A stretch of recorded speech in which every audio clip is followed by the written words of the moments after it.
as much as I want to bring my ideas and my thoughts, I have to first lead with the respect that this is not my house.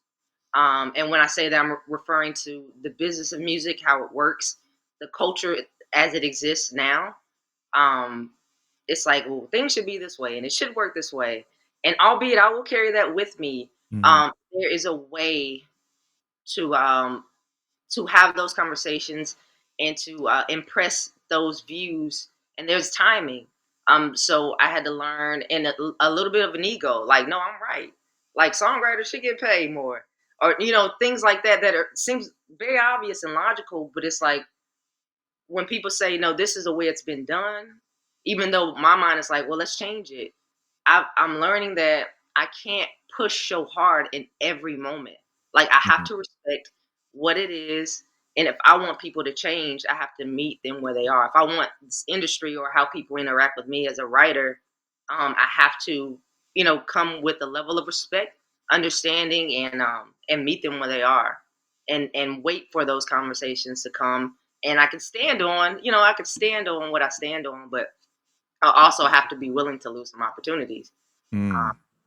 But yes, respecting that this is not my house. I'm a guest in this house, um, and I have some new ideas and different thoughts. Or not new to there's a Mhm. lot of people that are advocating for different things, but I have a certain standard that I want people uh, to to respect.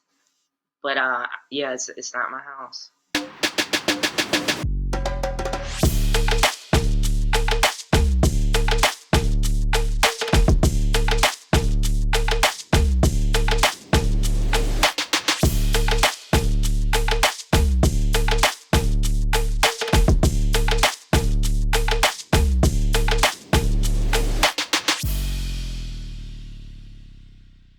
What's good, ladies and gentlemen? It is your man B Vaughan here with the Indie Unplugged.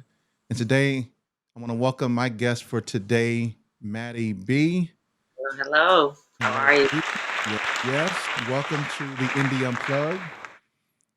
So for those of you who do not know who Mattie B is, let me take a moment and give her the proper introduction, right?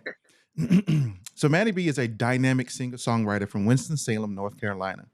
Raised in a close-knit family and passionate about athletics and reading, she channels her diverse experience into her music, which spans R&B, gospel, rap, pop, country. Right, that's multifaceted right there. That's what I like. Collaborating with industry giants like Grammy Award-winning producer Corey Moe and rapper Bun B, Maddie excels in creating demos and writing for TV and film with placements on MTV The Hype, on HBO Max, Jersey Shore, and Hush on All Black. And with her latest single, Big Energy, featured in the TV show Reasonable Doubt. Her entrepreneurial spirit, coupled with a robust support system, has been pivotal in her career. Maddie B's unique ability to connect with various perspectives and translate them into compelling songs makes her a standout artist in today's music space. Maddie, welcome to the show. Thank you so much. Absolutely. Excited to All be right. here. Look, good. Look. So, how I always do these intros, right? And do this stuff. It's like, hey, I ask everybody, give us a story. Give us how you got into this. I'm always interested in people's journeys, right? Because everybody's journey is unique and different. So let's talk Very about how you got into this space. All right, let's get it. As you mentioned, as a kid, I've always just been fascinated with reading books and storytelling. So, above all, even though it's shaped up into being songs, I've always been just really really good at telling stories. But that was through the practice of reading novels and books. Some books that I shouldn't have been reading at a certain age, but it taught me it taught me, the delivery, the Oh yeah. tone, and just the imagination. It just opens up the imagination. So as a kid, that's really where it started.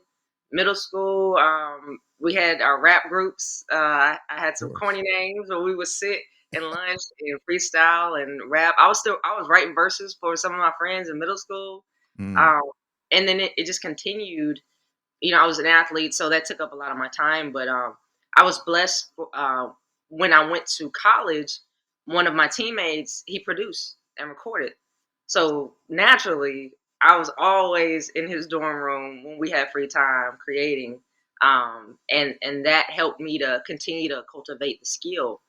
Um, the things are probably not very good if we went back to listen to some of the Those concepts. are like His always up, productions, maybe. But right? that kind of upheld it. And when I graduated, I just had a conversation with myself. Hey, do you want to pursue this for real? And after college, that's when I made the decision. Hey, I want to put time and energy into this. Mm. And it's been, it's been It's been a uphill journey, right? ever since. Oh, it's been uphill. No downhills, right? Been uphill, right? So when I was in high school, so my background is in singing, but when I was in high school, I wanted to be. I was going to try my hand at rap, and so the first rap battle that I actually had ever been in, I came with the lyrics. Like I was coming with the lyrics. Like so, I'm a '70s baby. So Okay. now I'm growing up in the '80s when and '90s when rap music is kind of like real conscious. People are using words to sound real smart, right? And so I'm in the hallway doing the rap battle, like saying like, yeah, we've got the existential, prasmato, Oh, you and they're like, going? yeah, they're like, yeah, your rap name is Encyclopedia Brown from going for us. Encyclopedia. That's too funny. Encyclopedia Brown. So look, so I'm interested in knowing what some of those names were that you had for yourself back in the day. Oh, that's good. That's very good. You saw me try to skip over that. But in middle school, I went by Lexus. Okay. I don't Lexus. Like why? Like why'd you choose Lexus? like the car. Yeah, it's a little Okay, corny. no, you know what? Not real corny though. Like A little corny. I learned something the other day. So I was watching. There's a guy that I follow. He's probably one of the number one speakers over in Africa. Okay. Um, uh, Vushi, right? And he was talking about Lexus, the car, and he was like, "I bet you don't know what Lexus stands for." I was like, "I have no idea." Like I'm watching this video, like I don't know. And so he talks about the whole model, of Toyota and how Toyota was making cars, and people really wanted more luxury, from that particular brand, so they had to figure out how they do it. And they were like, "Well, what do we do?" And so they had to go back and kind of talk about their branding. And so Lexus stands for luxury export to the U.S. Okay, I'll take I it. was Okay. like, I didn't even know. I never knew that. luxury ex. I was like, no way. And Didn't that's how they got. And I didn't even know first it was made by Toyota. That was the first thing for me. It was like Toyota makes Lexus, and then what it stood for. I was like, oh, okay, that's actually cool. So that is and very very just straight to the point, very straight right? to the point. Yeah, we didn't know no different. We just like this No whole clue. luxury car, No but yeah, clue. Lexus is luxury. So probably what you were presenting back then was luxurious. Your style was elegant and was elevated to a certain level, right? That other people were like, oh, look at that, she's a cream of the crop because Yeah, Lexus, was cream of the it crop. So was definitely cream of yeah, the yeah, crop. yeah, yeah. So now mine really was um, Encyclopedia Brown. I don't know about that. They were like, yeah, I was like a nerd in high school, so they were like, yeah, yeah, that's I you. was feel like in my mind I was, but the sports part was, it kind of helped me to be cool. But that wasn't what I was going for. It just happened to be good. But I just always Mm-hmm. felt like I was just in my own little world. Right, right. So Yeah. how did you, when you were growing up, trans transition from? I'm sure that you were in athletics in school. Yes, sir. Was that a journey that you were pursuing, or was that something that was like, you know what, this is fun. I like athletics, but it's not something that I'm really going to pursue. Or was there that pivotal moment that said, I'm shifting everything and I'm going full fledged into music? Um, well, the shift, I worked my way backwards. The shift was just graduation. I knew I didn't want, so I ran track in college. I knew I didn't want to pursue track on the professional level. Mm, Um, so that opened up. I moved back home, worked, coached at my old high school basketball and track. Um, but all the while, I was traveling to LA, Atlanta, writing sessions, and doing that. So it was just after graduation where I had that pivotal moment and conversation with myself. But prior to, no, sports was always on the table. I knew I didn't want to go beyond college, but I ate, drank, slept, yeah, Mm. basketball until middle school, where I was introduced to track, and I was good at it, so, and I love sports. Yeah, that So, was all that I saw as a kid. was there something about going past college that was a deterrent from you Um, moving into yes, space? yes, I understood. Well, basketball was my number one love. Track, I just was exceptional at it, and just kind of took Hmm. over. But I researched and understood that with basketball, that the WNBA didn't wasn't a financial move. Mm. Yeah, and so in high school, it's like, yeah, I don't think I want to do that. And track, I just never again. Track came second. It took a lot of space in my heart, but that was just never even a consideration of pursuing it beyond college. Yeah. Mm. So Yeah. just a desire and passion, and then with the basketball finances, I was like, Right. yeah, no, this doesn't make sense. Right. Right. Well, at least you were able to count the cost of what it was going to take to move into that profession. Right. Yeah, Most people don't. And then there's that moment when you say, you know what, I'm gonna change trajectory into something else that I'm also passionate about, and that could be okay. So let me go back now. okay. In hindsight, now that you're in music and doing music, do you now kind of say, you know what, maybe I could have done WNBA type stuff because in music the financial gain may not be as lucrative as being in, you know, professional sports. Listen, as I was answering the question, I was like, well, I guess I didn't end up in a space. But no, again, it was still secondary. It would still come down to like passion. Okay. Like music is like it's always gonna trump anything else. Mm. Yeah, it's Why is that? always. Was there what's the special connection to music?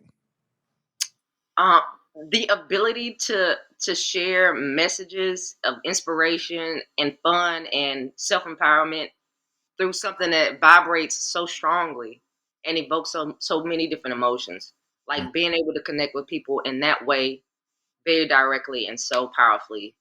Um, I just think that this is what I was meant to be doing and sitting here to do. Yeah, with Mhm. absolute clarity. Absolute clarity. And Yeah, that's good, right? Because sometimes a lot of people get into the music space without direction and clarity of what they really want to do or how they're going to pursue that music career. yeah. Um, so how did you determine how did you know that you had absolute clarity? What were some of the keys or indicators that said, hey, this is exactly the space I want to be in and how I'm going to pursue this music trajectory? Um, so you mentioned several things in that. The business part, I'm still figuring that part out. So that Mhm. part is still like a continuous journey. But it was the craft in itself. The way that it's like spiritual moments that just happen over and over again. The way that I just look up and I'm like, wow, where did it come from? It's like breathing, and of course I've gotten better with honing the skill. It's just always felt natural, like just yeah. I don't know how to explain it. Mm, That was the telltale for me. okay. Like sports, you kind of say it's natural, but you build that skill as well. Right. But the desire is there, but there's something in the ability and the way that it flows through me. Um, yeah, for me, I it's undeniable. Yeah, Yeah, some people just have a natural affinity for certain things, right? You can tell. I guess it goes back to someone being gifted in certain spaces, right? And you can kind of tell when somebody's gift is at work in that particular space because it flows naturally. It feels natural. They don't really have to try to be that because in them they are that, right? I am a music creative and I've been doing it for so long. It's something that's ingrained in me to be. And then again, people on the flip side, kind of like myself, we got to really work hard at it, right? Because maybe we're not, inclined to, be a musician or a singer or whatever the case may be. So we got to put in extra effort. You always got to kind of battle. Look at the dynamics between someone who's truly gifted at something and someone who works hard at it, and they're like, oh man, you're really gifted, and you can tell they're gifted because they got skills for days, but it's like, man, I got to spend 30 hours in the studio just to try to make this beat, and they like, oh yeah, I made 30 beats already. Right, right. But that doesn't mean that they always win though, Exactly. I because you I have found that I do know some really, really gifted people, talented, super talented people. yeah, They just don't understand the other side, like the marketing, how to brand themselves, how to position themselves, how to understand the music business, how that translates into, you know, really diving into this thing headstrong. There's just a lot of, they're like, okay, I just understand the music part and how to create music. So yeah, and I, it's so I, it's so, I so get it. much to know. It's so much to know in this industry. It's so Um, much to know. It's so much so to know. Oh my gosh, we were doing a podcast episode last night. We were kind of talking about the topic last night were challenges of the music creative in 2024. Oh my uh, gosh, we were in there talking about a whole bunch of stuff, and yeah, that was part of it, right? Learning the music business and understanding the music business. I mean, because you can read books all day. We were talking about certain books you could read, yeah, but it's the application of those books in those situations when that's right. those situations come up. Um, there's always things to learn. So, Yes, yeah, for sure. yes, So, sir.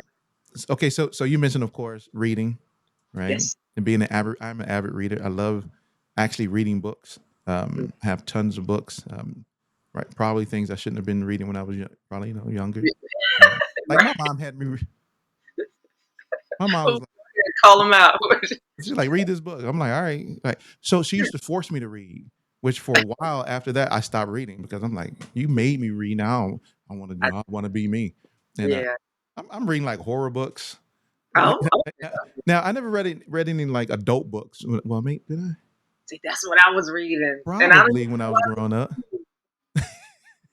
They let me read those books. I probably were reading adult books when I was growing up.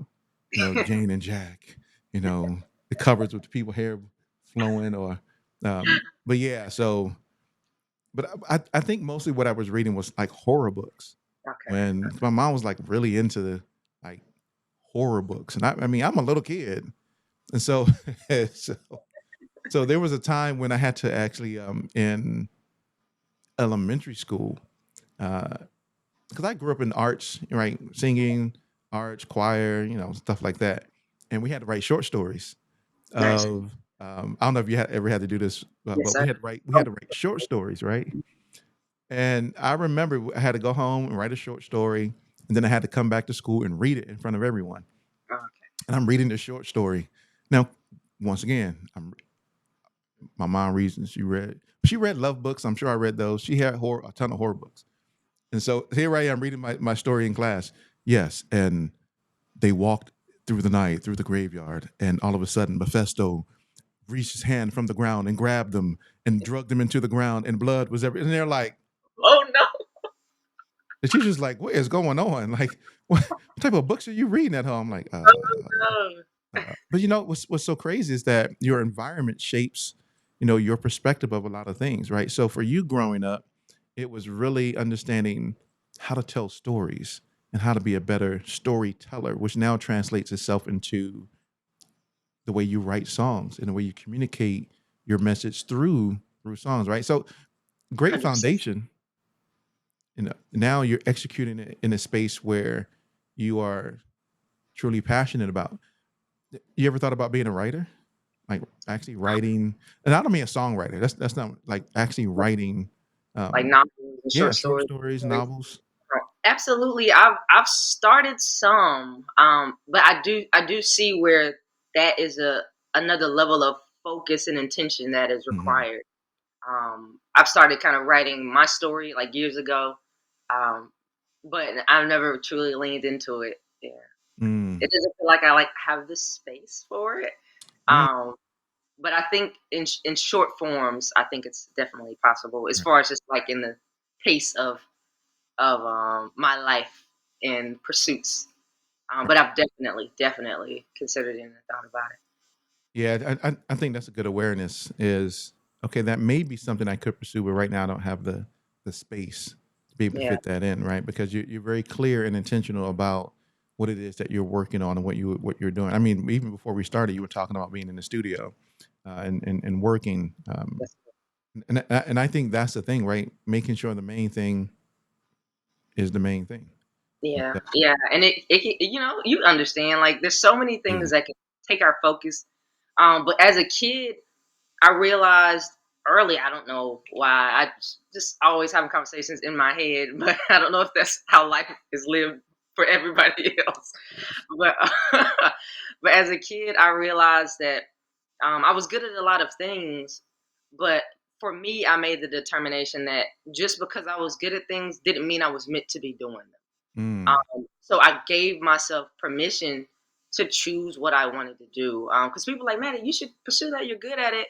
I'm like, okay, you right. I probably could be great at it, especially if I gave it my focus. But that's not where my focus is meant to be. mm. So I figured that out young. I like that. I like the ability because you most people are good at a lot of different things, Yeah. right? But what are the things that really matter that are going to once again is that self awareness of who we are as an individual, what feels natural for us. I always use the saying that Whoopi Goldberg said to Lauryn Hill in Sister Act. Uh, she said, "If you wake up thinking about singing, you were meant to be a singer." Yeah. Right. And for me, it's like, what do I wake up naturally thinking about and wanting to do? And that always has my focus and attention. Um, and my family would tell you that I'm always looking at something with cameras all the time.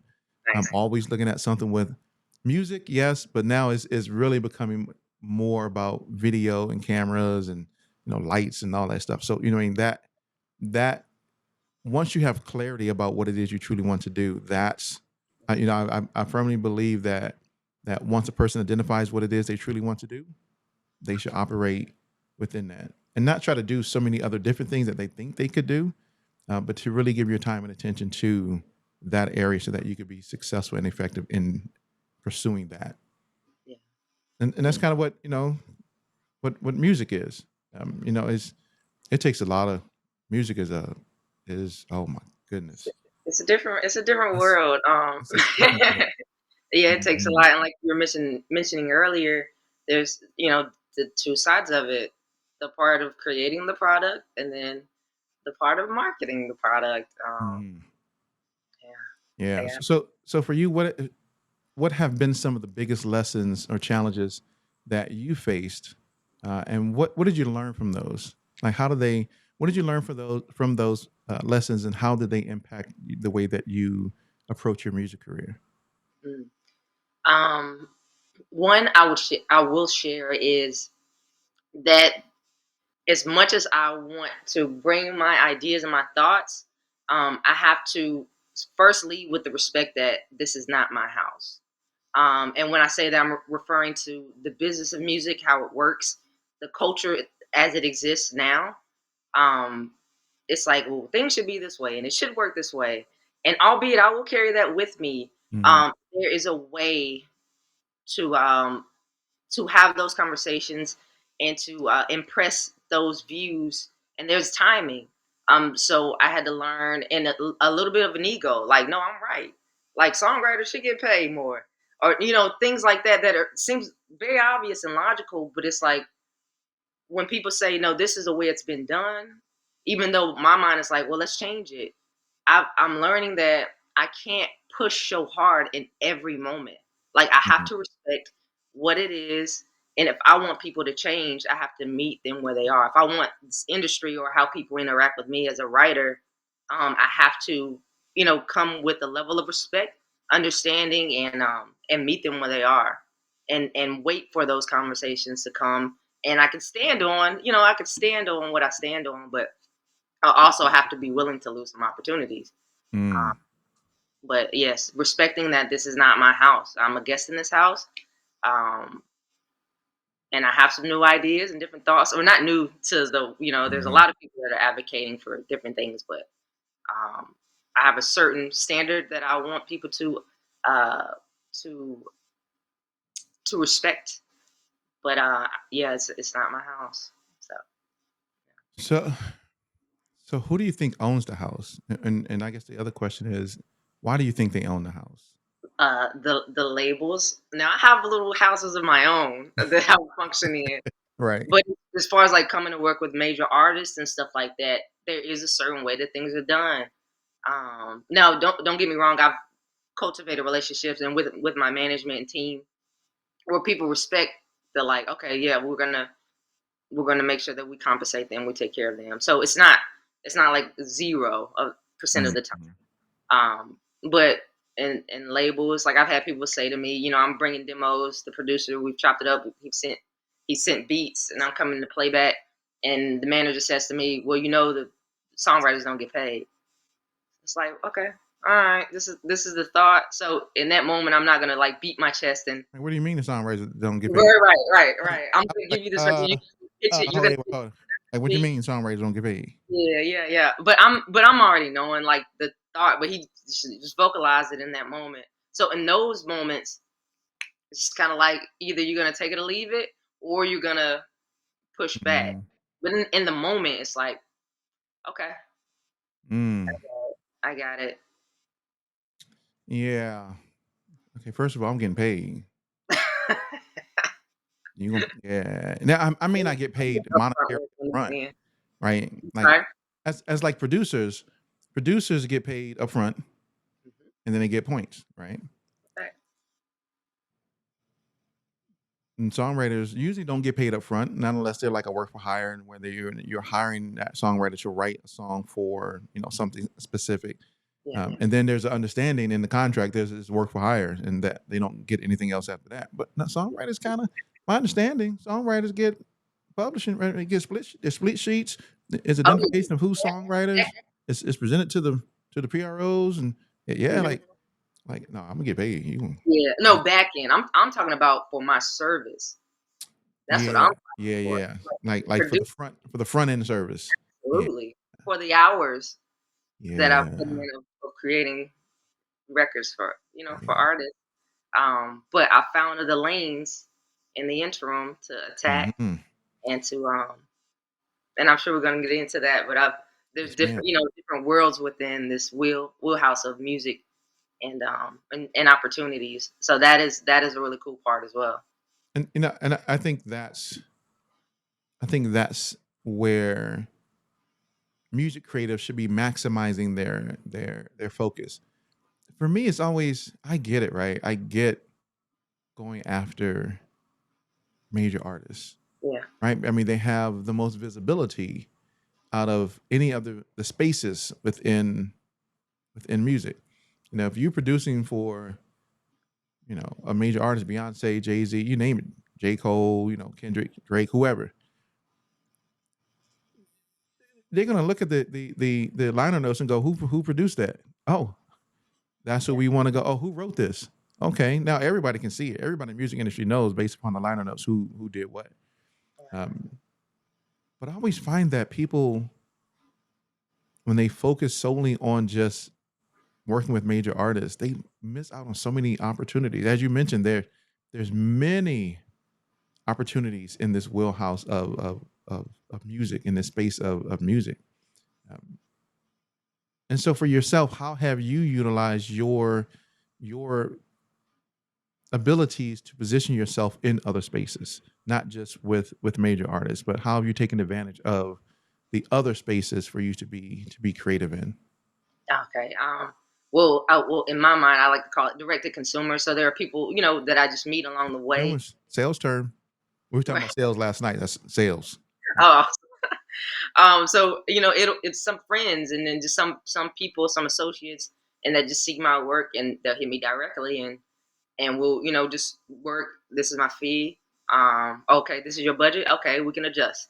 And write for them, get the ideas, get them written, get them shot over, make any Mhm. tweaks that are requested, and just like that. And then they take the record and recut it, and if it's a producer and they want me on it, then we stay, or a feature. So just directly working with the creative, with the managers, with the producers.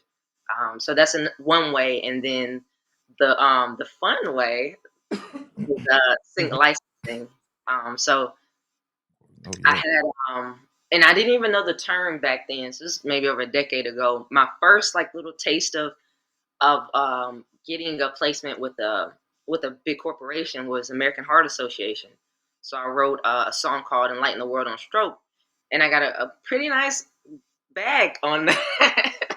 Oh yeah. It was a great experience. We did like different events and stuff around it here in Atlanta. There's a gentleman and his team that got the opportunity for me and the producer.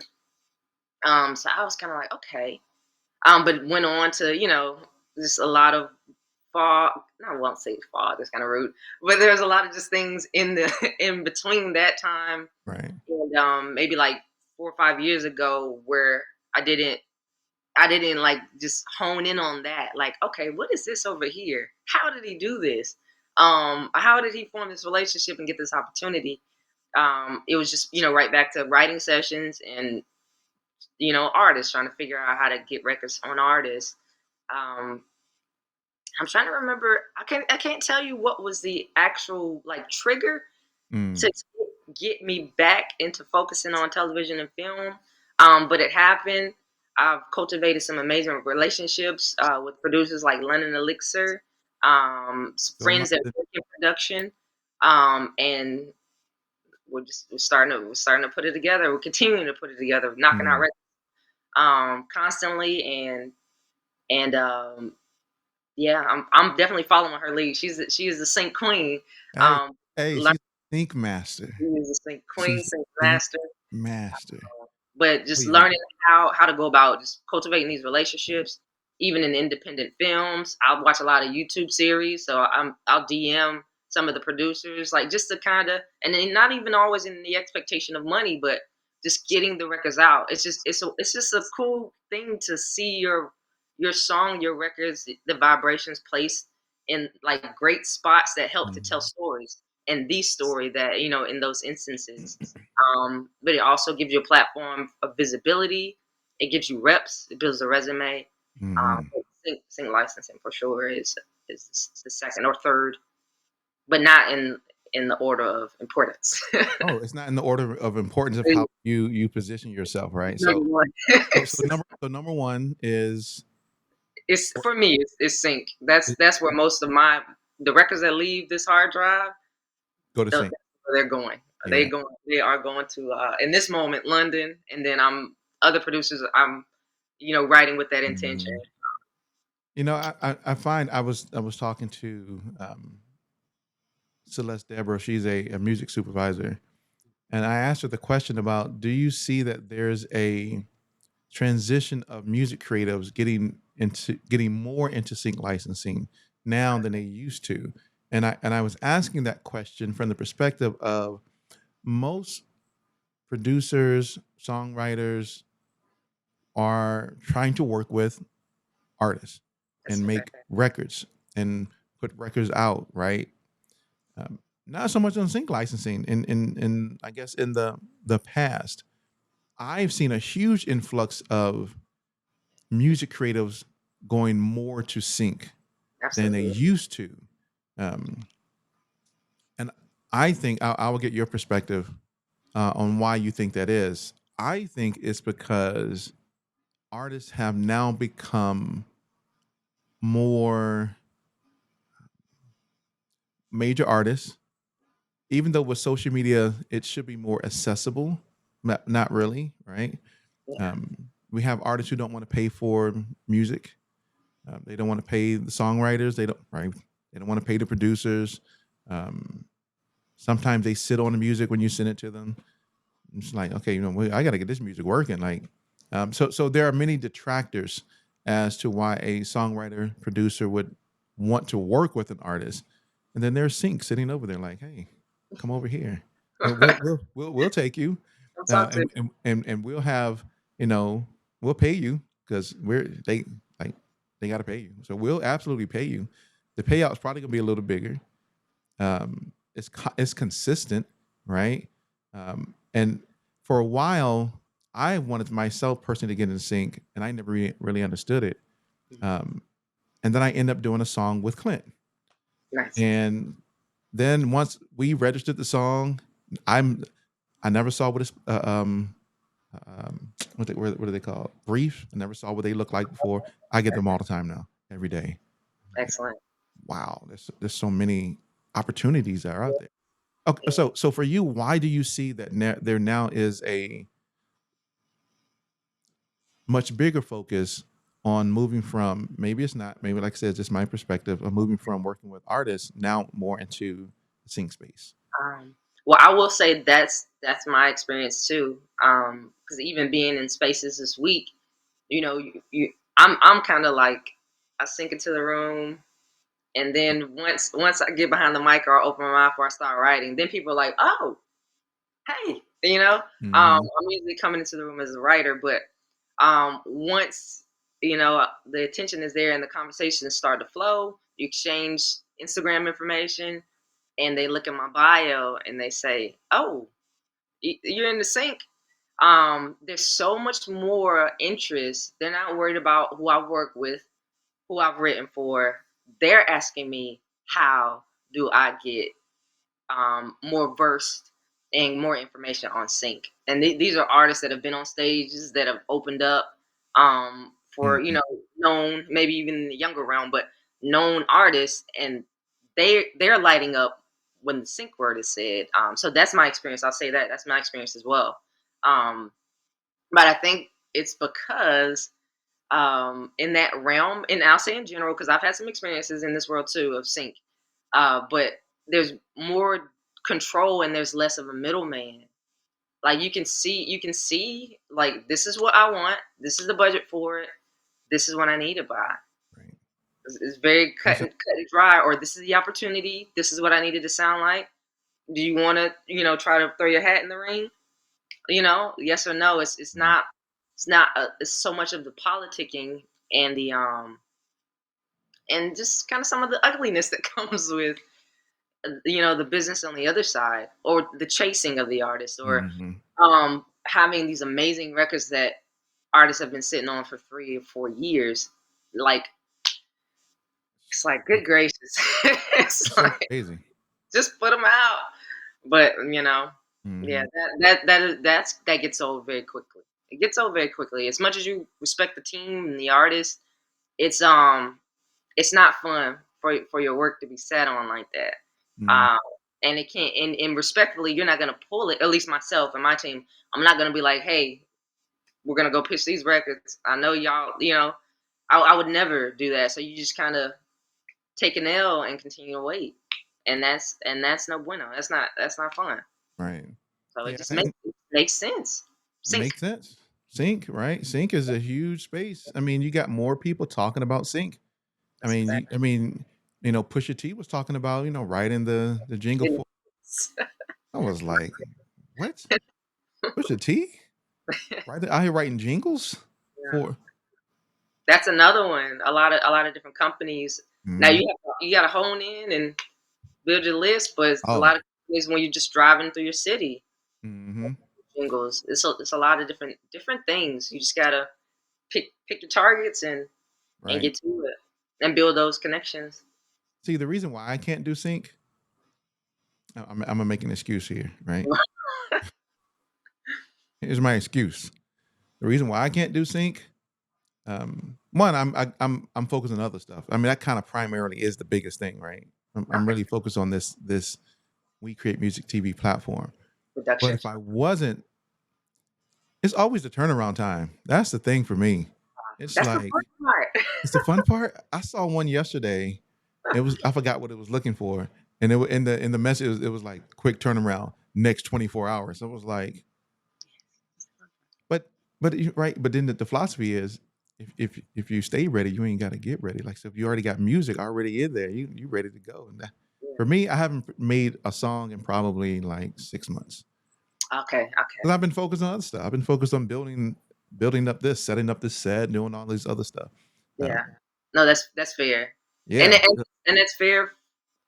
For you to be honest with yourself, like, hey, yeah. maybe I just don't have the focus, or the Hmm.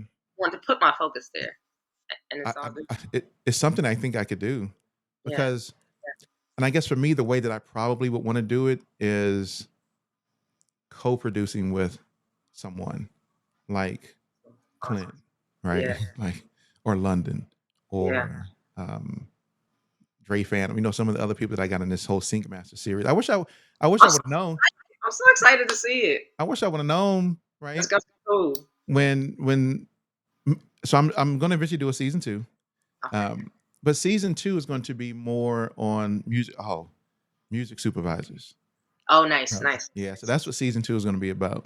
nice. Um, but through this process, I wish I would have known that you were into sync, Yeah. or that we had some type of You meeting or got the big connection. dogs though. You got the big dogs already. I'm learning. I'm finding Yeah, my. yeah, yeah. So London drops first. She's the first one to drop. Oh, nice. Yeah. So we're really making sure that one is pristine and good to Yeah, go, because that's going to set the standard for the rest of it. yeah. It's But gonna be yeah, awesome, and it's it's gonna. really cool. Oh, excuse me. No, no, go ahead. I think it's really cool that these people, these great creatives like London and Clint and more, Jay Nolan with the wealth of knowledge that he Mhm. has as well, are available and accessible. And I know because some of them are my friends and teammates, and we are working on things that are helping to give the information away. Right. Um, and I know there are closer accesses and things like consultations and things that people can get, but before they even try to go behind a paywall, these Hmm. guys and girls are offering so much information. Now the reality is, and as we know in other worlds, and you mentioned it earlier, it's putting things into action once we get the knowledge. That is the challenge, because this isn't easy. This like building these relations, it takes time, it takes persistence, and effort, and even when the opportunities come, do you have that window to the 24 hours, Hmm. 48 hours to get the records back. So there's so many dynamics, but they offer so much information, and it's just a matter of people coming to collect it, consume it, and then making the decision if they're gonna put it into action. And it's simple, but it's not easy, and I get that, Hmm. It's but simple, it's easy, simple. right? Simple but not easy. Yes, sir. And you're absolutely right. People are giving information away Given the game. freely. Freely, right? Yes, sir. Um, I know personally, Clint does Q&A sessions. Yes. When he goes live on Instagram, he's doing Q&A sessions, answering questions. He has different courses. He does a whole, I think it's on Fridays, he does like a critique of people's music. They can submit music, and then he can go through and listen to it and say, okay, here's what I think you should do to make this syncable, right? Syncable. Yeah. And so, there's Jay Nolan has information through his channel that he's offering from a sync. Oh, there's just so much information that's out there. London Elixir has a film, Sink or She has a Swim, that film, we she has a co-created. book, right? She had a 10 billion views, probably more on. Juju. Yeah, it was Sorry. crazy. And that's what she talks about in her segment, Oh, awesome. how she made that. But oh my goodness, it's like there's so much information out there. People just have to be willing to find the information and then to put it into practice. And I think that's the biggest thing. There are people out there who will give you the knowledge, tools, and resources to be successful. So as an example, when I thought I was going to really do like sync stuff, um, a friend of mine, Nelson, who I wanted to make part of Sync Masters, his timing was just a little off for this. Nelson does sync 85. His Instagram handles 85 productions, right? Okay. And he has shows, songs, and oh gosh, shows all over the place. Okay. Um, but he sent me this template that he uses for production. Right? I'm get. And now I don't do sync, but I'm gonna give It's a for sync mix- gem. Hmm? like a mixing template. So I'm gonna give a gem. I don't do sync. So here we Is go. that right? Drop it. So he said, here's how I got so he did a video and it was like here's how I got 8 placements in this one show. And so in the template he sent me, he said, B, this is what I do. I use this template, and in this template it has all the sounds that I want to use for the song that I'm making. I'll make the track, and then once I export it, I will go back and use those same sounds and make a different track that's similar to the one that I just made. He said, I'll make about 8, 10 of those with just the same bell sound, same trumpet sound, a brass sound, same drum, same everything. He said, I'll just switch it up. He said, but if they like this one, then they'll probably like all the other ones because all the other ones fit the same mood and same tone as the one that they already chose. So I'm Yeah, already giving them that one that they like and different varieties that have that same feel, the same type of sounds. He was like, that's smart. That's clever. Very I clever. was like, yo, that's super clever. Like, Yeah. he said, yeah. He said, so I just create the template with the sounds that I want to use, and then I just make the music from that. Yeah, that's very smart. He said it saves me so much time. Yeah. And I can push songs out to music libraries and to music soups, and they can just go in, hey, oh, I like all 8 of these because they have the same feel. And that's the feel we want for this song. So we're going to use all of those in this show. Yeah, and different scenes, and when the Different mood slows scenes. up just Exactly. slightly, that's neat. I was like, I still got the template. I Producers kept get that. that. Yeah, I was like, wow. that's So, dope. so in saying that, how do you approach your creative space for sync? How do you get music ready for sync? How do you approach that? So I'm secondary. So it's usually the producer, London, or like Chase producer, one of my teammates in the Netherlands, send me a production and say, hey, this is the brief. This is what we need. Um, and I just load up and get to it and just flow. Mm, I cut right here at home, and I'll send the draft, see if they have any feedback, any shifts. Send the lyrics, and it's like yay or nay. Switch this, maybe let's try it this way. Send off the stems, and yeah, all of the day. yeah, Right. just like that. Mm-hmm. I'm excited. I'm always excited, waiting for like the ones we have to cook up, and then of course just hunting and looking for things that they're open submissions and things like Mm-hmm. that, where you just send off records that we've already cultivated. But Okay. as far as just Yeah. the cook up portion, it's just sending me productions and Okay. yeah, Yeah. So they kind of already, based upon the brief that they get, create the music around it, and then they say, hey, here's what we need from a lyrical perspective uh, yes. to fit this scene, this mood. And so is it they allow you creative freedom for the songwriting process, and then okay, yeah, I Yeah, think yeah, that's yeah. Just give it to me. Get out the way. right. Hey, give it to me.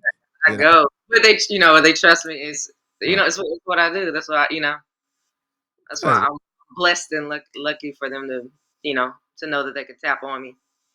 Good. Good. Yeah, that's always key to know that uh, you're working as a team together and that they have reliable people that they can rely on. Right. I guess Yeah, that you know to say, hey, let's make this work. Right. So so your approach is kind of like Jay Nolan's approach. Right. So yes, that's right. yeah. Yeah, So like Jay Nolan, he doesn't make any of the music. Um, but when he gets on it though, kills it. man, he kills it. Like when he gets on it, he kills So it. cold.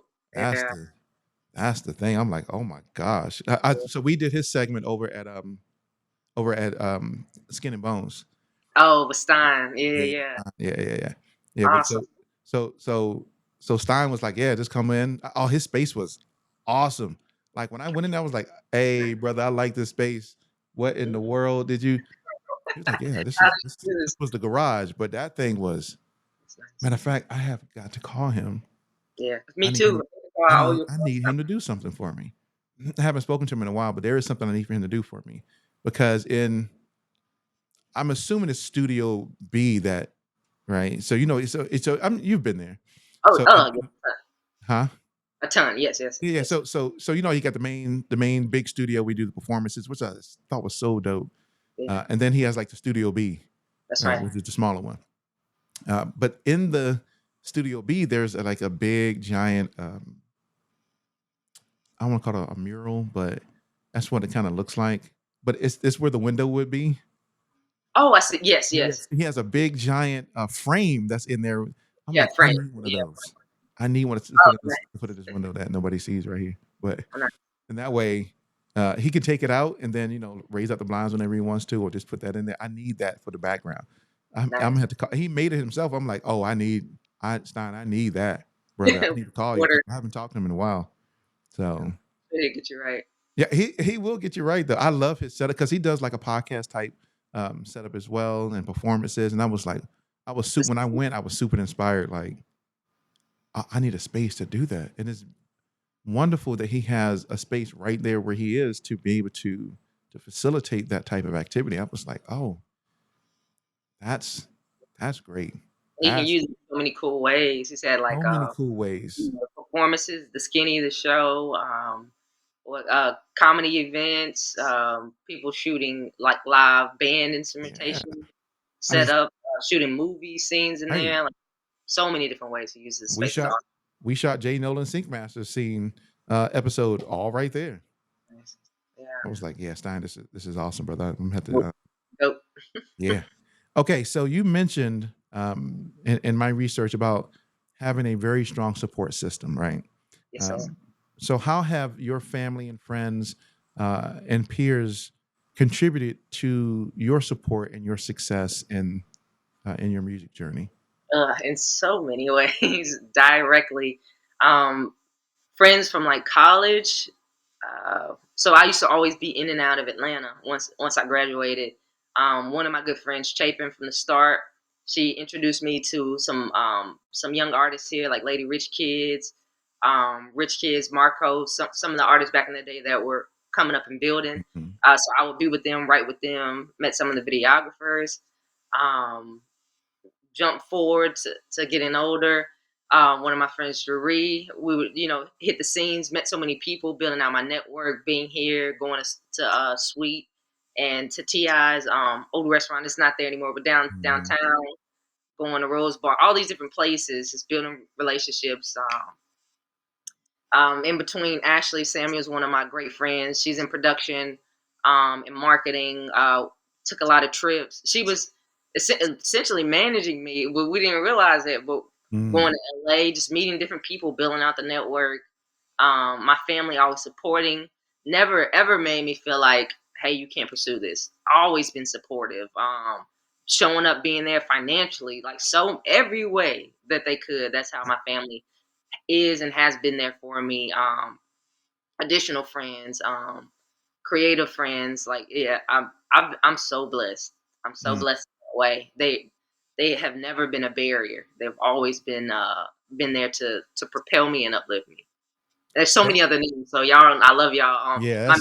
now Chevy with musician Taylor's and his partner Twin, one of my producers. Like so many people that always fill in the gaps and help to support. Yeah, that's good to have a very strong support system because this music business is tough, Yes. tough, and there's so many people that can be barriers to entry, barriers to success. Um, And you don't want it to be your own your family. you don't want it to be your family, You're right? being frustrated. I can see how that's frustrating. Right.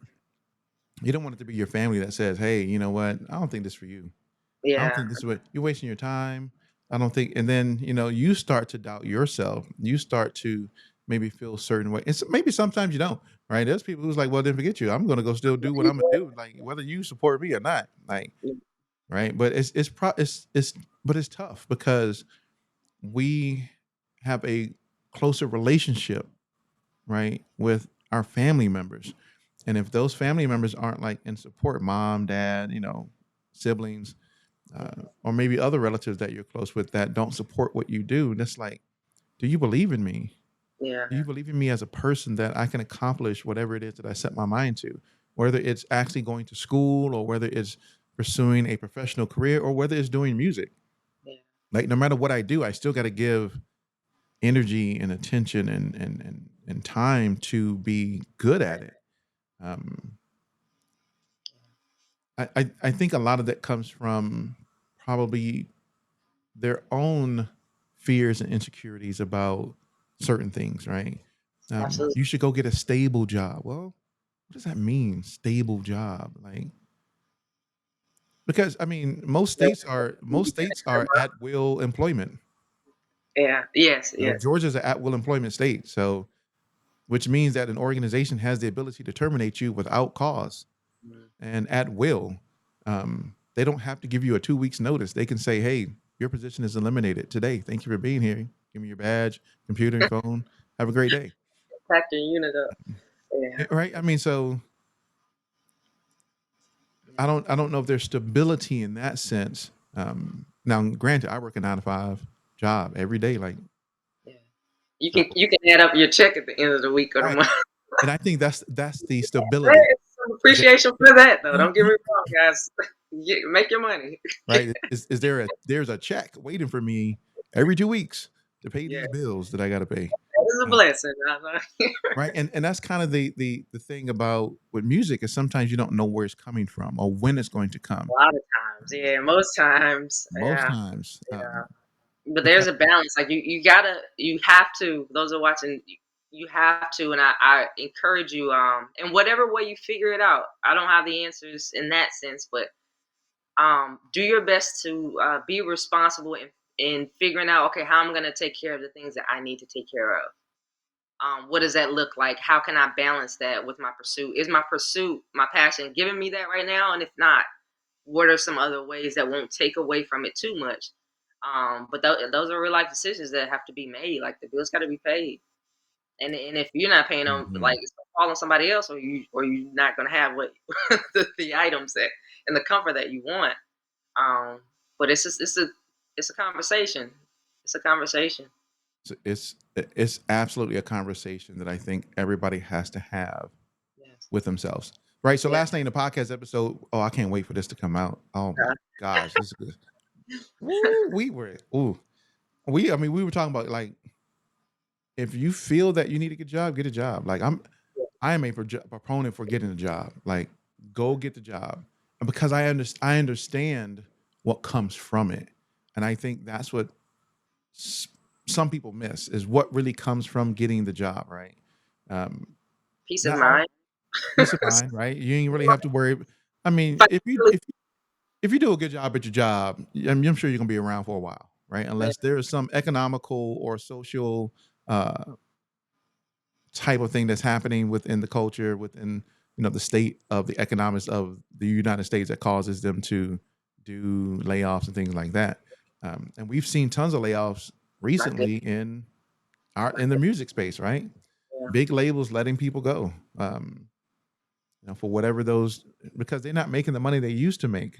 So that's where that stability once again comes in. Is like, well, I have a good job, but the organization decided to once again at will to take terminate. you from Yeah, that. But those are real conversations that people need to have. And we were talking about getting a job and using that money to fund your music space or whatever it is your endeavor is. yeah, For me personally, I use it to fund all of the video type stuff that I do, whether it's podcasts or camera gear, shooting segments and programs and all these different things. But once you've determined how you can start to make money from your creative side and it starts to overtake what you make in your job, then maybe that's the time for you to say, okay, maybe I can yeah, move to do this full time. Um, yeah. Slowly slowly, transition. right? Because you got to think about it. Like I know when Clint and we had this conversation, he talked about it, so I'm not putting information out there that nobody knows. But when he eventually quit his job, it was a process. It was like I had to go through a process to determine That mean it got a little murky. It got a little, got a little rough. But I exactly understand like the months don't stop coming. The the months, months as don't far as stop. like Right. bills, don't stop. It's like sometimes I feel like it speed up. Hmm. And I think people think once they get into sync, oh, I'm in sync now. I'm gonna get the paychecks because I see what they're offering. I see the brief. I see how much the payout is. I'm gonna start getting paychecks. Yeah, And I don't think they realize it's not like that. it's not that cut and dry. Yeah, Doesn't drop. you still gotta compete. And even when you get it, sometimes you still gotta wait. Like it's not like, oh, you got the placement, great. No, sometimes you still gotta wait on that check. Oh yeah, yeah. It's Yeah, sometimes you got to wait. layered. It's layered. Yeah. And if we go back for a moment, talking about other avenues, sync is a really good space to be in. It takes a lot of hard work, a lot of dedication, a lot of time and effort to. I mean, it's something that people you're doing already, which is creating music, and building those relationships with music libraries or um, music supervisors to be able to do that, to send music directly to those individuals. Okay, I feel like something in my throat. Like, what's That's going all on? right. Take me Like, comfortable. and I got this water over here. Comfortable. But it does, right? It takes time to build those types of relationships, to build where they trust you Yes. to be the person that they can go to accomplish what it is that they truly need from you. Um, Out of thousands of others that are trying to get out their of attention. thousands of others who are trying to do the same thing, and now it's probably going to be more and more and more people Competition. Yes, getting sir. into that space, right? Let it Um, know here. Yeah, yes, sir. right. Even for producers, um, because right now, I was mentioning, we were talking about it last night, and I was like, do you think there's an oversaturation of producers and artists and singers and songwriters? And one of the guys was like, Derek, it was like, no. Why you say that? He's like, why do you think there's oversaturation? Mm, I was okay. like, because I think there's too many people trying to do it. I think there's too many, right? There's too many competitors in the space, and that you got to compete with to get your product out to or in front of music supervisor in this case. Yeah. But it didn't used to be that way, right? I'm like, I think, and he was like, no. He said, because I don't want to give all the information because it was crazy. He was like, no, they fund everything else. He said, the hobby, we call them hobbyists. He was like, they fund everything. He said, so they're in this industry, not really taking it serious and not really, and they spending all their money on trying to do stuff. He's like, they're funding everything else. They're keeping everything running the way that it's supposed to be. Like when this episode come out, y'all got to see what we were. Oh my Listen, goodness, we got into it, but I still think there's an oversaturation. I still think there are. that will be my perspective as well. Yeah. Is that your perspective? Why, Yeah. why do you, why do you feel that way? Um. There's it's easy access, easier access. Much easier than 10, 15 years ago. Um. And there's sites everywhere. The price, like I can go get a $30 beat. If I want it. Now I go directly to my producers. I've built those relationships. Yeah, access is everywhere. It's like every other person, especially, and maybe it's an Atlanta thing too, because we this is a whole new world of its own. Mhm. But every other person you meet is doing it. That's not normal in other industries. Right. Like that's It's not normal. not normal. The amount. So yeah, it Yeah, yeah, definitely yeah. That's it feels that way in my world. yeah. That's what I was talking about. I was like the amount. I was like, oh, the Yeah. cap. So when I flew to LA one time Mm. um, to attend the ASCAP Expo. And I kid you not, everybody that I met, somebody was somebody, an artist. Now, I'm not talking about at the actual conference. I'm talking about like at In and Out Burger. Oh, moving around the city. Okay. Yeah. Yeah. Like even my Uber guy was a hey, I said, hey, what are you in town for? Oh, I'm here for music. I do music too. Like I'm popping my, CD, listen to. I'm like, everybody, people at the restaurant, everybody's an actress or an actor, everybody's a music producer or a singer, songwriter, Yeah. everyone. Now And in again, that's one of those different worlds: L.A., Atlanta, New York, LA, Miami. Atlanta, New York, yeah, I mean, like, yeah, in those spaces, you're probably going to get an influx of people who are pursuing those types of careers. Yes. But not in every like industry. I don't meet. So I do in my day job. I do organizational development and leadership training. Okay. You know how difficult it is for me to find another person Who in did- who does the exact same thing that I do in Atlanta. Like, and the only reason why I may know you is because we probably are part of the same type of organizations, or like learning and development organizations. So I know you do the same thing. But me walking down the street, seeing a person, "Oh, what do you do? I do organizational development and leadership. Me too. Let's talk about training and adult learning theory and training concepts and practices. It's like, but here in No. Atlanta, I do music. Oh, I do music too. That's like, wow. And for me, I think it's, and I will still say it today. I think it's still an oversaturation that Yeah. everybody is still doing it. Yeah. I put my hat on that. Yeah, it's, but I'll give away what he said yesterday, and it made so much sense. He was like, it's the hope that is portrayed, that is is perpetuated, that there's hope for anyone who is looking to be a producer or artist. There's hope for you in this music industry, that you could make it.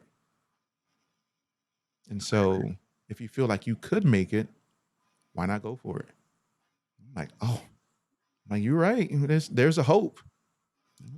So, Okay. Okay. but yeah, everybody I meet is an artist, producer, singer, songwriter, somewhere, engineer, something. But I would expect that to be like in Atlanta. I wouldn't expect that to be something I would face if I was back home in St. Louis. I wouldn't. I don't think I would meet that many people who would be doing that Yes. outside of an actual branded music city. So Yeah. yeah, um, Agreed. yeah. I just think that's wow. Okay, let's talk about Big Energy, Reasonable Doubt. How did that happen? What was the process for that? So the record Big Energy, a lot of times in the interim when the briefs aren't, shot my way, we're still myself, London, and then other producers that I have productions. I'm always still building records. Big Energy, I'm pretty sure from my recollection, London was like, hey, let's get some more this, cocky, confident records. So Mhm. it's when we cut. Couple months passed. We're looking through the catalog. I'm like, oh, I think I want to drop a song. And Lennon was like, all for it. She's like, hey, let's get some music out. And I settled on this one. And it was just kind of in the forefront. London was cultivating a relationship with someone that has access to the show.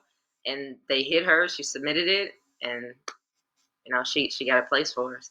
So Yeah. sometime this year, I believe she said episode 1. So I'm Mm. excited to see how they use the record. I'm familiar with the show, so I've seen the previous season. Mhm. Um, it's a little racy, definitely for grown-ups. Uh, but Grown up. that kind of came about. London, just us building relationships, building records, and then her submitting it through a direct relationship she's built. That's the key right there. Yeah, Relationships. exciting. Yes. Right. Yeah. Yeah. If because you have a very close relationship with London. Hmm. London has relationships with others. Supervisor. Yeah. Oh Yeah. yeah. See, that's the thing, right? It's having that relationship directly with the music supervisor. Yeah. I think that's the key, Yeah. right? Is if you have that relationship and they trust you, right? They have to trust you to say, that's the person I can go to that's going to deliver consistently. And so when they do that, that is easier, right? That's so much easier than trying to comb through a music library and typing in what, a feel may be for a scene. It's like, I'm going to go directly to you. Here's what we need. I need you to make that. Or do you have something that fits that? We do. Boom. Here you got 5 different ones. We like this one. Let's go for it. Yeah. It's so much easier. Um, do- Yes. Yes. I think it's easy. Maybe it's just me. What you I, think? What you think? I think it's easier to probably build relationship with music supervisors than it is to music supervisors. To me, are like who artists are trying to, or producers are trying to get to, like some of the big artists, right? Okay. Because music supervisors at the end of the day are the people that's going to say yeah or nay, or it may be the producers of the show, that they are taking the music to and saying, hey, here's the music we think fits this particular show, and they may be saying yeah or nay on it. um, The music supervisor is walking you through the door, walking your product through the door. yeah, they're walking that product through the door, and most of the time, if a director or producer have hired that music supervisor to do that role, they're probably more inclined to go, okay, this is what we want. This is the feel of the scene, the feel of the movie, TV show. And if those are the songs that this music supervisor has chosen to fulfill that, more than likely they probably say, yeah, okay, that's probably what we're going to go with. I learned the other day that there's tip music, which I didn't know that there was temp music that is placed in scenes when they are creating. Oh, music. Yeah, Okay, yeah, okay. yeah, temp music. Feel Uh, like okay, yeah, yeah, yeah, yeah, and sometimes they use the temp music. Say, okay, yeah, this already fits. That's great. Let's go with that. Um, but I think that relationships are key, and I think direct relationships to music supervisors are key. Um, yeah. would you would if somebody was getting into sync licensing today, what would be the best approach for them to take? Would it be going through sync libraries or positioning themselves to build relationship with music supervisors directly? From the seat that I'm sitting in now, I would say building the relationships. Albeit harder. I think that will be more worthwhile. It's going to require like showing up though. A big philosophy of my manager Chevy, and just a life lesson is when people can put a face and an energy to a name versus the email or DM. It changes the whole game. And they might not like you, but if they do, they get a chance to connect with you, and you know now it's a real person, and then Mm, there's a real person that comes with that email of a song, and and then when you see people consistently like and it's something I have to continue to lean into more because I'm more so in studios writing records from here, and in the music world, but showing up to like last week meeting London and Ogechi, a portion of my team for the Sink or Swim film, at the BBR Indie Film Fest. mhm, So being in that room, in that space, meeting producers and creatives, actors, now they know who you are. They know your face. They know London. They knew London, but now they see her team and the artists that she works with. And you get to shake people's hands and actually connect and speak. That's important. Some music supervisors in the building as well. So being in those spaces, cultivating those, going to music supervisor panels and events, I think that that'll be more worthwhile. But mm, again, that's gonna require a lot of energy and effort and money if you're traveling to go be there buying tickets to events. But it seems to me to be the one that's gonna pay out in the long run. mhm.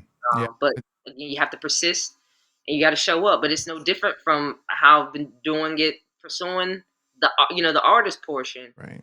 Um, it's the same thing. You just now shift some of that energy over there, Right. and commit to building those relationships and showing up. You Mhm. just have to, even when you don't feel like it. Mhm. Yeah, So are there any stipulations or challenges, right? Because you're an artist, yes, you're a sir. songwriter.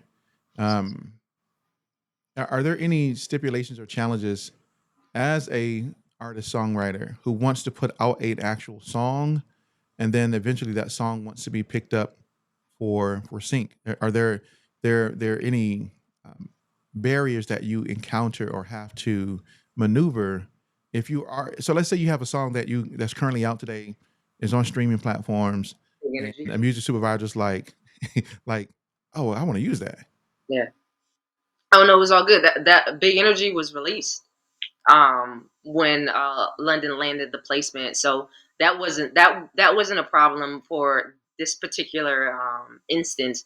But there are situations where they want it specifically exclusive. So then we know that it can never be released, and it's staying in their wheelhouse. And then writing specifically, even sometimes writing specifically to briefs. There's certain business situations where some are exclusive and some aren't. So it varies. I guess is the best short answer. Hmm. It varies. It's not. I don't see them as barriers. It's just like, okay, this is a situation. This record is gonna live here. I won't be able to release it. But for me, it's all good. I Mm, separate my Maddie music, like Maddie the artist, hmm. with my sync music. Big Energy is like kind of the first. Well, one of the two. I Win was when we released that got on the hype that I co wrote Hmm. with Alicia LaFleur. produced by London Elixir. Oh, Delisha. Yeah, Delisha, she's awesome. Yeah, Yeah, yeah. yeah. She's, Her and I did a song together. oh, nice, Yeah, nice. we did a song together. Yeah, she's dope. She's super Oh, dope. oh my gosh. Yeah, she's cool with it. So we released that record a couple years ago, and then Big Energy. So those are the exceptions. But Okay. when I write this music, I don't write it like it belongs to me, Maddie the artist, even if it's non-exclusive stuff that we're submitting it to. I don't see it as my record. It's like Mm, team record. I put it in mm, the batch, and let's run it. And eventually, if we want to put it out, then great. And we can build around the record, and I'll release it, and figure out the marketing. But for Maddie, my world, I have records that I'm building for my projects to drop. mm, So it's not really. I've never felt like a hindrance or a barrier at all for real. mm. Okay. Now, I was just wondering, like, so it You just kind of know, like it's exclusive or it's non-exclusive. is So exclusive, non-exclusive. So like, have you ever heard of Epidemic Sound? I haven't. So But I'm Epidemic Sound is a sound library that people can go to for music to use in many different ways, right? So it could be used in like your YouTube video, it could be used in your short film. They do so many different things. Like it's like a music library. gonna say, is it a music library? Yeah, it's pretty much like a music library. Epidemic Sound. Um, and they can sign you as like an exclusive producer artist for Epidemic Sound. Okay. Um, but one of the things that they require you to do, and make Uh, sure I get this right. I don't want to speak out of turn. Epidemic Sound, so if I'm incorrect, I'll correct it. you know, Um, you got to give up your PRO though, hmm. because they eventually What do you mean? like. Let me. It's somewhere in their terms and conditions about Okay. if you sign up to be a producer Hmm. artist with them, then you can't register those works with your PRO, and so you're essentially. They go on to register it for you and take your I, publishing. yeah, I think so. Mm. Don't let me misquote. Don't let me misquote. Yeah, no, no, no, for sure. Because it could But be a thing where they're gonna be responsible for. for paying you for the work, right? Any royalties that come from that song, they are going to be the one that pay you Yeah. versus ASCAP BMI paying you. Huh. Yeah, it doesn't work that way in sync space, right? You don't have to give up your PRO, do you? You got to give it your yeah, you got to give it your publishing. That's interesting. It's interesting, right? Why you should. And that's just yeah, Yeah, yeah. I don't don't know that I would like that. I don't think don't. I would I'm gonna say don't quote me, but I believe.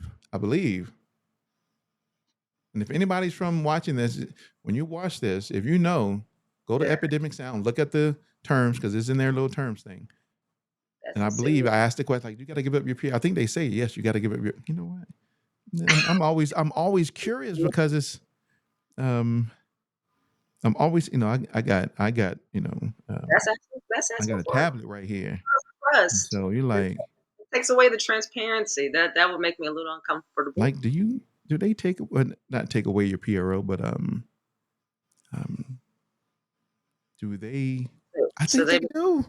I think man they do. I think you can't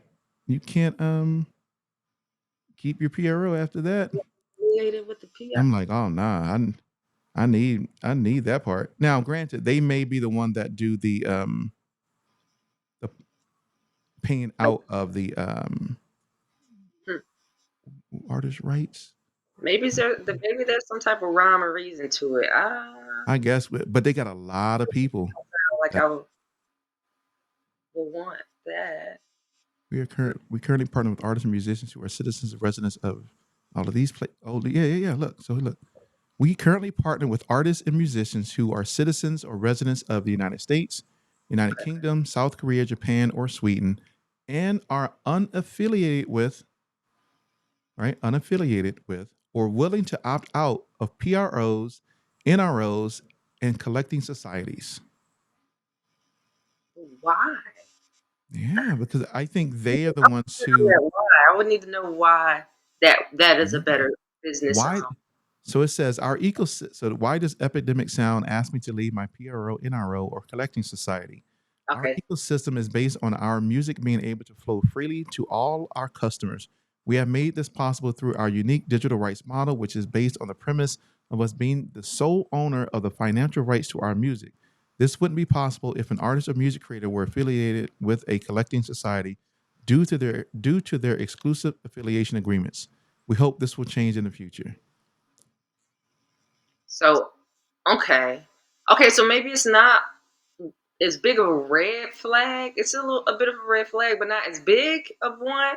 So maybe it sounds to me like they're saying they don't want. It's not that they don't want the oversight. They don't want the cap of mobility. Mm, I would have to get a better understanding of me what too. that looks like how they are inhibited by you being a part of a PR. Hmm.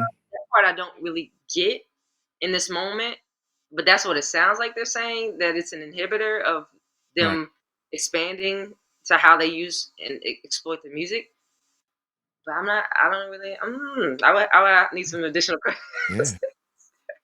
Yeah. But so my point of bringing all this up is, um, as someone who's in sync licensing, um, you're not bound by opting out of your PRO Yes, sir. for sync for your publishing, Yes, from that perspective, right? Or any collecting society, um, for that, because yeah.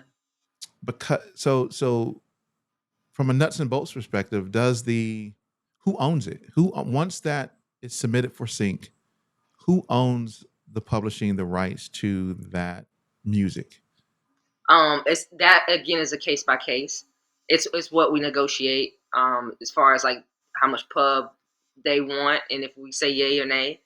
Um, the writing portion, 100% of the time we in my experience we've kept. That's straightforward. Right. It's something that we on the our team part we negotiate prior to even submitting to them. But the publishing is something that shifts. Sometimes they don't touch it. Sometimes they do. Sometimes they want Mm, it all. So that's case by case. okay. Yes, Yeah, I'm sir. just curious, right? Like I said, once again, I don't do sync. I Yeah. think I think You're surrounded by so much opportunity. there's so much. Oh my gosh, there's so much opportunity. I tell all of my producer friends, like, yo, like, if you're gonna do something, get into the sync space. Like, Yeah. it's gonna take time and energy and effort, but get into that space. Like, I know, I get it. You want to be an artist and put out songs and release it to the general public. Yeah. But there's room for both. There's room for It's both. gonna take more energy at times than the other, but there's room for both. There's room for both. Absolutely. So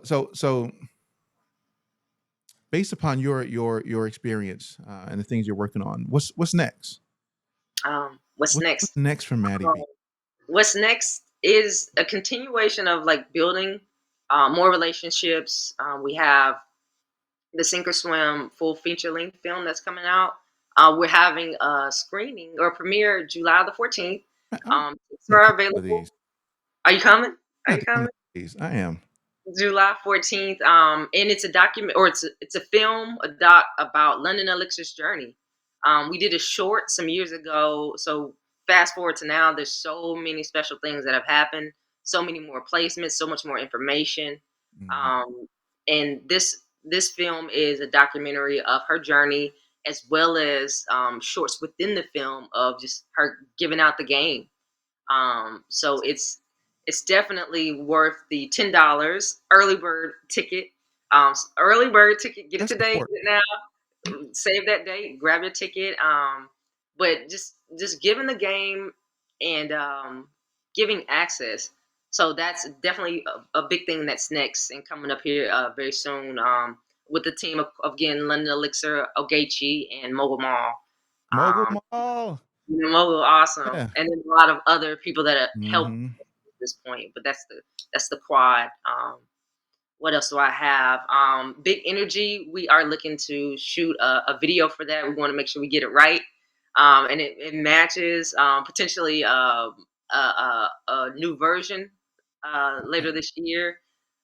with some collaborations on it. But big energy. We still got merch that's up. More merch coming around that record. Big energy that you can find if you're interested on MaddieBmusic.com. What else? I wrote down my little notes so I didn't forget anything. And just more collaborations with my team. Twin over at Grinding Entertainment, London, of course, Twan the God over at with Six Element. Who else? 3+1 is the collective that I'm a part of. We're all four pillars of artists on our own. Those are the gentlemen I was with last night working on one of their projects. But it's Kato, myself, Carbon Clef, Okay, and you talking about Kate on the track? no, not Kato on the track. Oh, Not Kato on the track. He's dope. But Kato Dupree, he's oh, a really dope artist. So continuing to build with my teammates, releasing more music is a huge goal this year. mm, Um, my catalog of release records is like extremely small based on the amount of time, like maybe under 20 records that you can find on like streaming platforms. mm, But I could write that in a quarter. right, Um, the amount of music that we turn out, but definitely want to get more out um, for people because people are always asking about, well, where's more of your music? So right. Yeah, like that's a where's goal. more Maddie B music? Like where's that music, right? Because Exactly. as a consumer of music, right? I don't watch a lot of TV shows, Oh, okay. right? I don't watch a lot of TV shows. I don't watch not unless it's an actual TV show that I really want to sit and watch, but most of those TV shows aren't TV shows that like I don't watch any reality TV shows, so I probably won't hear any like of the music that a lot of people that I know make because most of those probably go on reality shows. I don't watch sports, so I won't hear any of the music they make on ESPN type shows. Um, so I'm like, where's music? Like, where's an artist, right? So is that a focus? Do you want to release more music to um, catapult yourself more into the artist perspective for others to be able to check out your music, or is and I know you said sync is like Yes. that's the number one thing.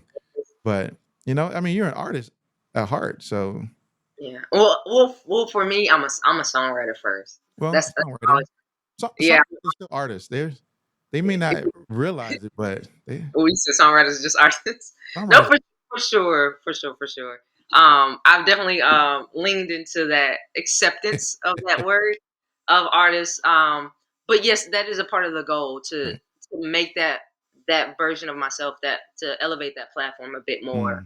Mm, Um, yes, absolutely. Yeah, in short, yes. yeah. To make that bigger, and then to open up more opportunities. I've gotten on stage and performed over the years around Atlanta, and some other cities. But even just getting back into to Mm, having records, to updated records, to go into these spaces and share and connect and stuff. So yeah. yeah, I've been putting together some pretty cool records. Yeah, I And can't just wait. sitting down to creating Maddie records, which actually is sometimes a little more difficult. It's crazy, but Mm. um, Well, yeah, why do you think that is? Why do you think it's more difficult to be able to do that? because it forces me to slow down and say, as opposed to a brief, it's like, this is what I want, this is the energy I got to embody, let's go. But with Maddie records, it's like, okay, who am I in this moment? What am I going through? What message do I want to reflect? I have to slow down Mm, and see who I want, what I'm saying, to what part of me I want to mhm. present and who I am in this moment. So it takes more, and in the process, it flows, but being intentional, I have to be much more Right. intentional for sure. Yeah, because now you're writing down, you're communicating a story through Yeah, lyrics. yeah. Um, and yeah, it absolutely And takes probably character. more. Yeah, with the brief, I can be a character. With Right. the music, it's me. It's you. Yeah, so Yeah, I yeah, want to make sure absolutely. that I'm doing that right and honestly. Mm-hmm. Yeah. Mm-hmm. Yeah, I can see that. I can see that. Um, what was it like working with Corey Mo and Bun B? Uh, awesome. So Corey Mo, I met through Twan the God, and he introduced us, and Twan created a moment. I played the music, and he was like, I rock with this girl, and he just gave us access to his studio. This was maybe over like 6, 7 years ago. Wow. So I'd always be in and out. He'd be up in the A room. Sometimes I'd be up there. Most of the time I'll be in B room with Twan. And it was a day where he had played the record, the production, and I went down and cut it with Twan. We co-wrote some of the section of the hook. I sang it, and months later, he's like, "I got something for you to listen to. This is Corey Uh-oh. speaking." And I'm up in the A room, and he plays me the record. This was years ago. He plays me the record with a Bun B verse on. I'm like, "What?" Like, So in that moment, I didn't meet Bun until we shot the video. mm, Um, but yeah, in that moment, I was like, "Holy crap! I'm gonna have a song." But I'm thinking in my mind, like they're probably gonna end up replacing me on the hook because I'm approaching records like they don't belong to me. I'm just mm, my job is to create the story, to lay the demo, the right. demonstration, and move on. Um, but he fought for me to stay on it. Once he got the Montreal project together, there's another record that I wrote the hook on that Ayana Crawley from Sunday's Best. She's singing it and did an amazing Mhm. job, pot of gold. But he fought to keep me on the record, and I so appreciate you, Mo, for that. Being able to get down in Houston and be a part of the video, being stamped and etched in time with those guys is it was a big deal, very very Yeah, special moment. very But special. Corey Mo made it happen with Devin the Dude and Bun B. But So, I'm grateful, super grateful for Mo. Learned a lot working with him. so based on that, how did that influence your music career after that? How did Um, that impact your perspective on music after that interaction? uh, I'm gonna be transparent. This is the first thing that came to mind. Those bigger records, respect back. I'm flip the coin to the artists. In streaming, now you see a lot of pennies and stuff in streaming, and registering with Sound Exchange and Mhm. in my PRO. That was the most. It wasn't, you didn't get rich, but that was the most money I saw, and even having just a portion of percentage Right. in my returns, that was a big impression that it made on me to see like, okay, it's different in this world with these Mhm. bigger artists and with the plays and stuff that comes with it. So Right.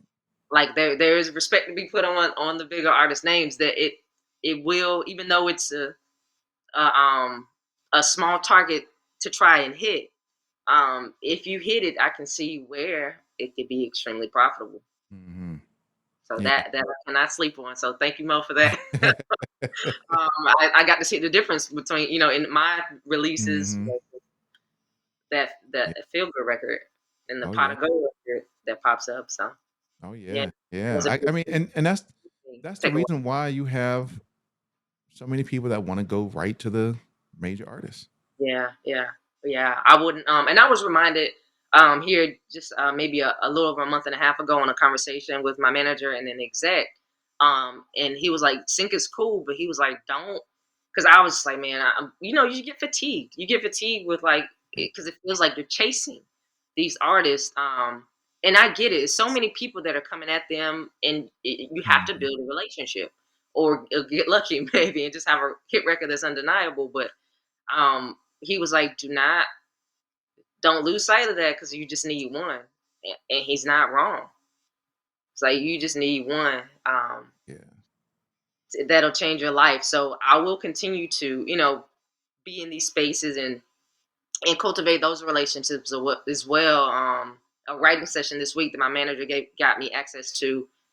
Just getting in there and cooking up with new people. Mhm. Um, like I'll continue to keep beating the ground and just being in position and laying gems and seeds everywhere I go. But Mhm.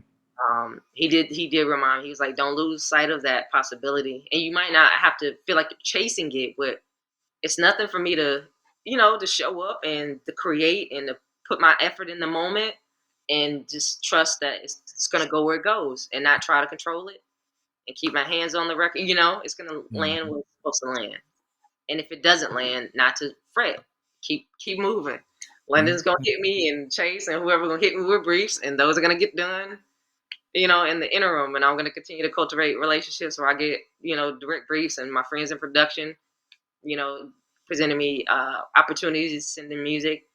Um, so they can both can be done, but yeah, he did Yeah, remind me, and that feel good record um, showed me that I, it's a little different on the other side, as far as like that the streaming and the residual. yeah, That- I think that's great advice because sometimes we can get so focused here that we may miss other things, uh, Yeah, yeah, and there are other opportunities that do exist, and sometimes we may try to put eggs in only one basket when there are multiple baskets that we can put things in because we, even though this basket is popping right now, right, it's doing this thing. This basket over here probably could be doing something too. If I just put a little, let me drop a couple eggs in here. I'm gonna put a couple eggs over here.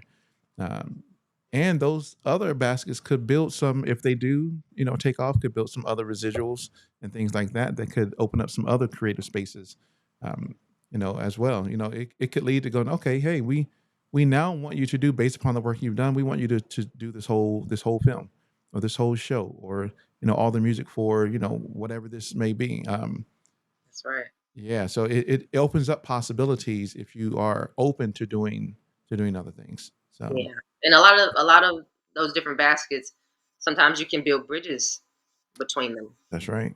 so they aren't always so separated. Hmm. But it helps to have teams and team members because, like, again, as a writer artist, I don't have to. Not that I don't have to, but I'm in a position now where there's people just like hitting me up, Hmm. and while I'm working on this, when they need my attention, I can switch, and then I have other people that are working on my behalf. So having a team is extremely helpful too, because I'm only one woman. I can't Can't do it by yourself. create the product and to 100% market. But I chop my things up, create my Right. flyers, things like that.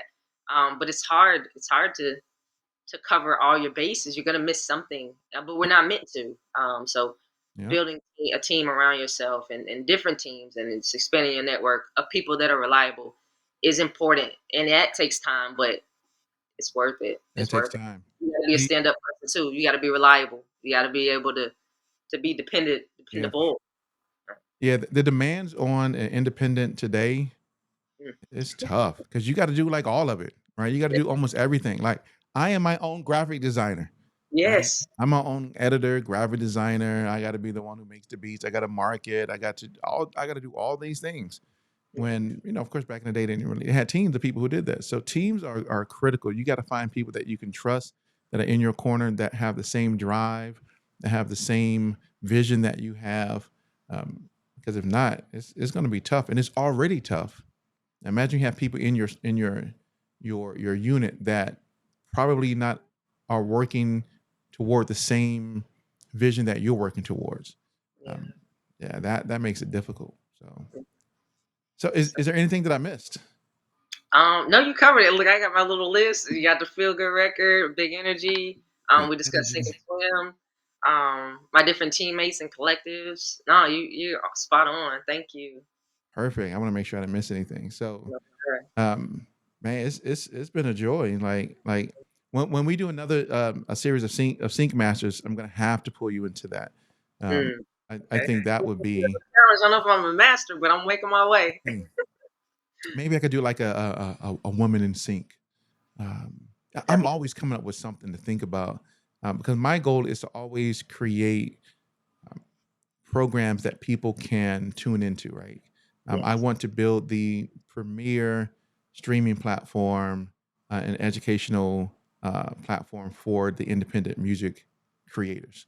And that's whether you're an artist, a songwriter, a singer, a rapper, engineer, producer, right? I want it to be where can I go to find this information? And I'm going to go to one space, which is We Create Music TV, because they offer in-depth interviews. They offer programs like Sync Masters, or they offer programs like Rhythm and Roots, which will be coming up soon as well. Or they offer all these different things. They offer master class. They offer music panels called The Conversation. Right? They do all these different things. Um, so I'm always thinking about, okay, how can I maximize and bring more educational opportunities to the music creatives. And Yeah. the Indie Unplugged is just one of those ways. Um, Yeah. No, it's awesome. yeah, No, I got to think about, do I want to maybe like a woman to sing, get you in there, London, Delisha, Celeste. Um, there's a couple others I probably can figure I'm out. with. I'm Yeah, with it. like we're about to do it. Yeah, We're about to yes, do it. sir. That'd be fun. Any last words before we get ready to close out? Absolutely. First and foremost, thank you so much for having me Thank on you for your being here. platform. This has been an amazing exchange. And then also for those who catch this episode, just make sure that you are continuing to get to know who you are, taking your time in your journey, being present. A lot of times we set those goals out ahead, but it really is truthfully, and you hear it all the time, but I'm starting to understand it. Like the magic is in the moment. So like even in the journey of pursuing something, like the special moments are happening now. So don't lose sight of that. Yeah. Mhm. Be present. Be present. Yeah. That's right. Maddie B, it's been a pleasure. Of Yes, course. sir. Thank you very much for being here. So, thank And you. we'll definitely make sure that we connect going forward. So I'm always about building relationships. So We that's locked in. I'm selfish. I'm selfish. I'm selfish. I'm like, I'm building relationship with everybody. That way I can say, hey, we got this thing happening. Oh, you want to Hey, be part of it? you meet Right? people. That's hey, you gotta keep tapping on them. Keep tapping. Oh yes, absolutely. Yes, But ladies and gentlemen, once again, thank you very much for tuning in to We Create Music TV, and especially this episode of the Indie Unplugged. Once again, I'm B Vaughan, your host for today. You can catch us with all of our programmings and segments, and just go to week. I'm trying to do my ending right. This thing in my throat. Just go to WeCreateMusic.tv and you can see everything right there, right? That's the easiest place to go. WeCreateMusic.tv. Once again, thank you very much for tuning in. Peace.